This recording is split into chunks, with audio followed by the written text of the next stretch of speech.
بچہ روتا ہوا ماں کی قبر پر آیا، رو کر کہتا ہے ماں اٹھ، مجھے بھوک لگی ہے روٹی دو، مجھے بھوک لگی ہے روٹی دو، 2 دن کا بھوکا ہوں، مجھے کسی نے روٹی نہیں دی،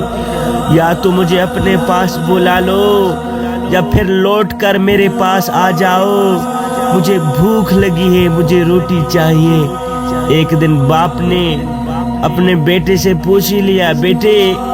تیری پہلی والی ماں اچھی تھی یا دوسری ماں اچھی ہے جس سے ابھی میں نے شادی کی ہے؟ تو بیٹے نے کہا ابو جی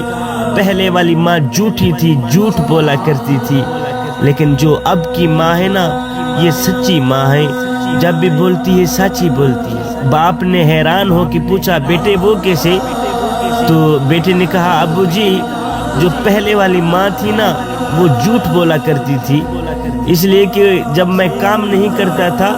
تو وہ مجھے کہتی تھی اگر کام نہیں کرو گے کھانا نہیں دوں گی۔ شام کو اس وقت تک خود کھانا نہیں کھاتی تھی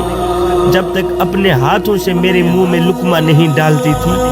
لیکن ابو جی یہ جو اب کی ماں ہے نا یہ سچی ماں ہے، یہ جیسا کہتی ہے ویسا ہی کرتی ہے، اس نے ایک بار جو کہہ دیا ہے نا کام نہیں کرو گے کھانا نہیں دوں گی، ابو جی 2 دن ہو گئے ہیں ماں نے مجھے کھانا نہیں دیا، 2 دن کا بھوکا ہوں ماں نے مجھے کھانا نہیں دیا۔ یہ جو دوسری ماں ہے نا یہ سچی ماں ہے، جب بھی بولتی ہے سچ بولتی ہے۔ میرے کریم رحیم رحمت للعالمین سونے نبی نے فرمایا کہ مسلمانوں کے گھروں میں بہترین گھر وہ ہے جس میں یتیموں سے حسن سلوک کیا جاتا ہو، اور بدترین گھر وہ ہے جس میں یتیموں سے بدسلوکی کی جاتی ہو،